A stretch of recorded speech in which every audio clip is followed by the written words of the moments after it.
Hello, welcome to me reading Harry Potter and the Philosopher's Stone again. We are going to finish the book this week. Super exciting. So, you can see the picture behind me. I'm guessing you can guess what's going to happen with today's reading. Hope you enjoy it. I'll cut the music out. All right, enough of that music. All right.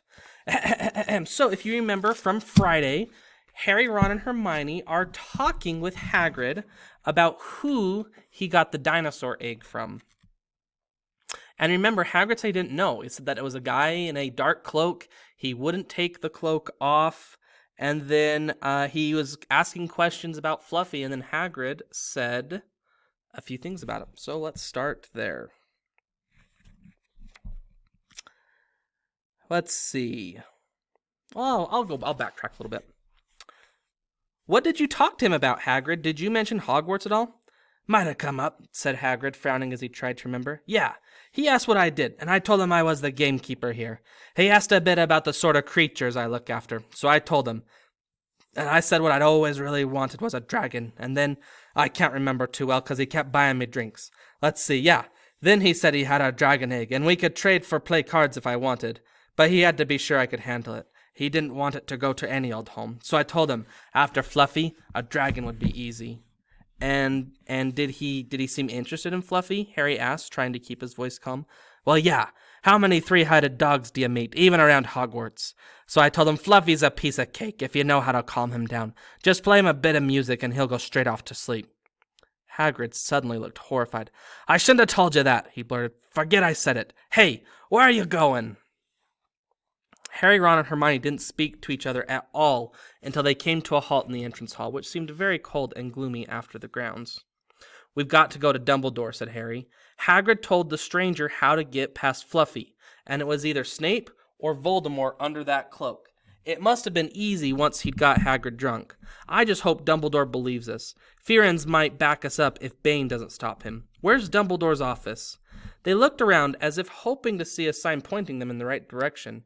They had never been told where Dumbledore lived, nor did they know anyone who had been sent to see him. Sorry, I had to get a drink. We'll just have to, Harry began, but a voice suddenly rang across the hall. What are you three doing inside? It was Professor McGonagall carrying a large pile of books. We want to see Professor Dumbledore, said Hermione, rather bravely, Harry and Ron thought. See Professor Dumbledore, Professor McGonagall repeated, as though this was a very fishy thing to want to do. Why? Harry swallowed. Now what? It's sort of a secret, he said, but he wished he hadn't because Professor McGonagall's nostrils flared. Professor Dumbledore left 10 minutes ago, she said coldly. He received an urgent owl from the Ministry of Magic and flew off for London at once. He's gone? Said Harry frantically. Now? Professor Dumbledore is a very great wizard, Potter. He has made demands on his time. But this is important. Something you have to say is more important than the Ministry of Magic, Potter.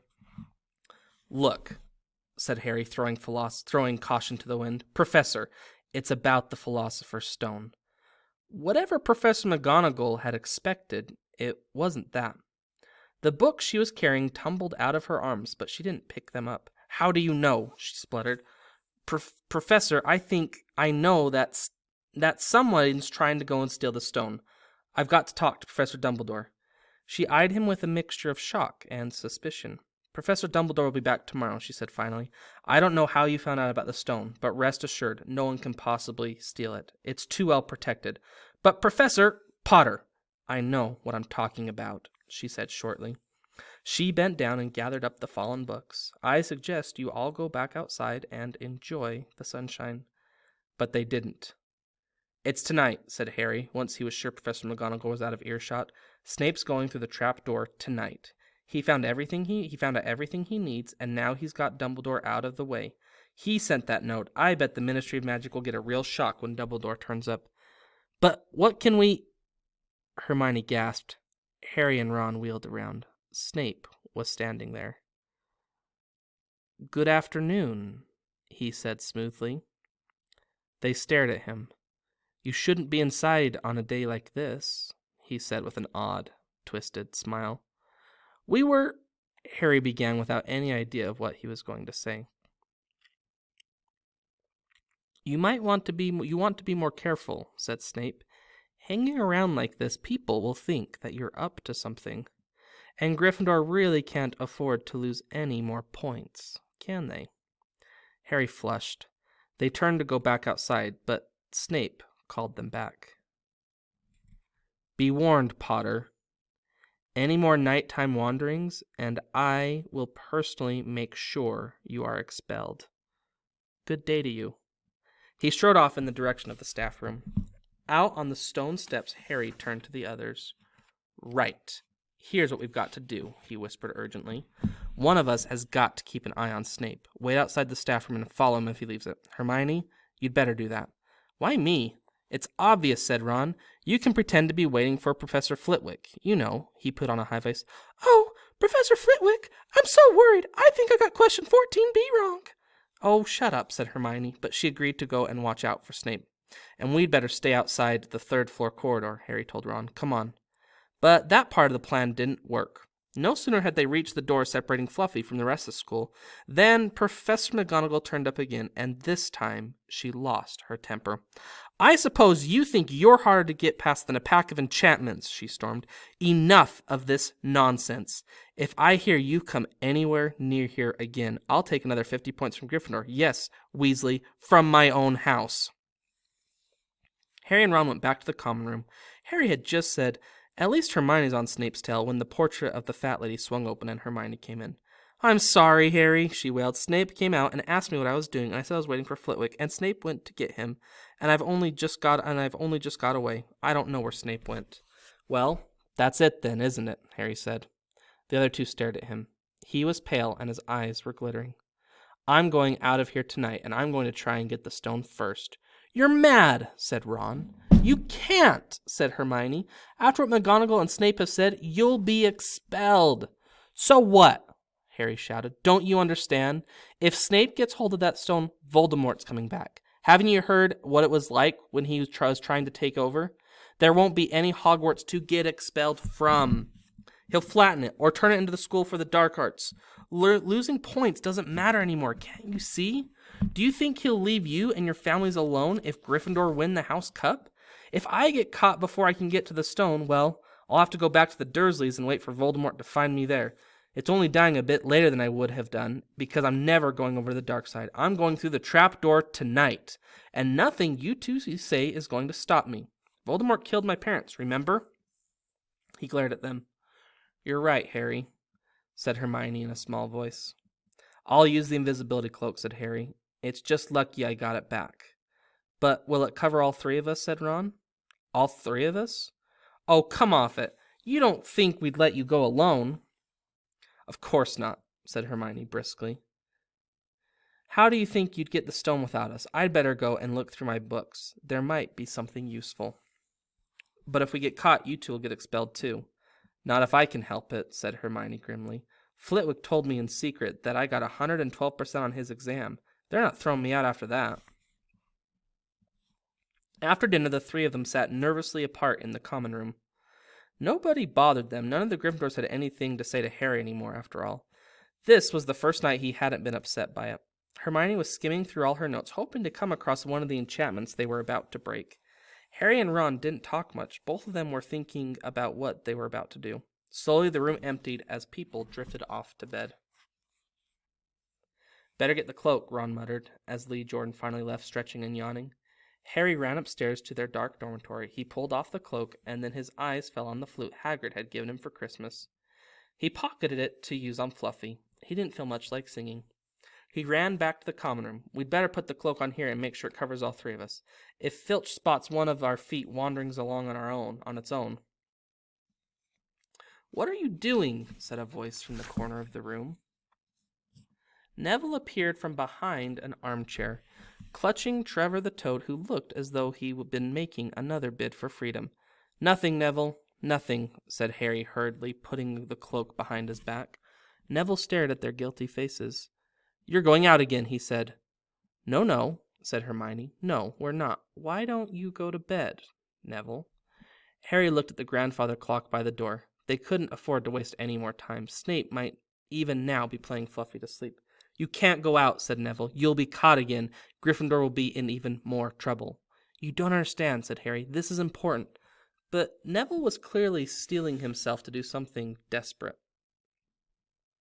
I won't let you do it, he said, hurrying to stand in front of the portrait hole. I'll fight you. Neville, Ron exploded. Get away from that hole and don't be an idiot. Don't you call me an idiot, said Neville. I don't think you should be breaking any more rules. And you were the one that told me to stand up to people. Yes, but not to us, said Ron in exasperation. Neville, you don't know what you're doing. He took a step forward, and Neville dropped Trevor the Toad, who leapt out of sight. Go on, then. Try and hit me, said Neville, raising his fists. I'm ready. Harry turned to Hermione. Do something, he said desperately. Hermione stepped forward. Neville, she said, I'm really, really sorry about this. She raised her wand. Petrificus totalis, she cried, pointing it at Neville. Neville's arms snapped to his side. His legs sprang together. His whole body rigid, he swayed where he stood and then fell flat on his face, stiff as a board. Hermione ran to turn him over. Neville's jaws were jammed together so he couldn't speak. Only his eyes were moving, looking at them in horror. What have you done to him? Harry whispered. It's the full body bind, said Hermione miserably. Oh, Neville, I'm so sorry. We had to, Neville. No time to explain, said Harry. You'll understand later, Neville, said Ron as they stepped over him and pulled on the invisibility cloak. But leaving Neville lying motionless on the floor didn't feel like a very good omen. In their nervous state, every statue's shadow looked like Filch. Every distant breath of wind sounded like Peeves swooping down on them. At the foot of the first set of stairs, they spotted Mrs. Norris skulking near the top. Oh, let's kick her, just this once, Ron whispered in Harry's ear, but Harry shook his head. As they climbed carefully around her, Mrs. Norris turned her lamp-like eyes on them, but didn't do anything. They didn't meet anyone else until they reached the staircase up to the third floor. Peeves was bobbing halfway up, loosening the carpet so that people would trip. Who's there? He said suddenly as they climbed towards him. He narrowed his wicked black eyes. Know you're there, even if I can't see you. Are you a ghoulie or ghosty or a wee student beastie? He rose up in the air and floated there, squinting at them. Should I call Filch? Should call Filch, should I? Something's a-creeping around unseen. Harry had a sudden idea.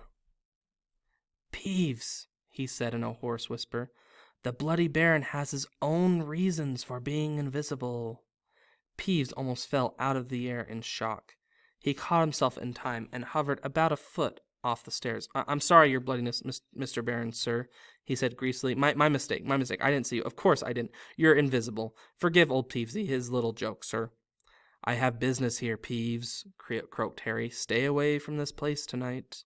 I will, sir. I most certainly will, said Peeves, rising up in the air again. Hope your business goes well, Baron. I'll not bother you. And he scooted off. Brilliant, Harry, whispered Ron. A few seconds later, there they were. They were there, outside the third-floor quarter, and the door was already ajar. Remember, ajar means open, not like the door was ajar, like a jar of jelly. And there they were, and the door was already ajar. It wasn't like an enchantment that someone did on the door to turn it into a jar. It's just open. So when it says the door was ajar, it means the door was open, not that the door was ajar. Ajar, one word, means open.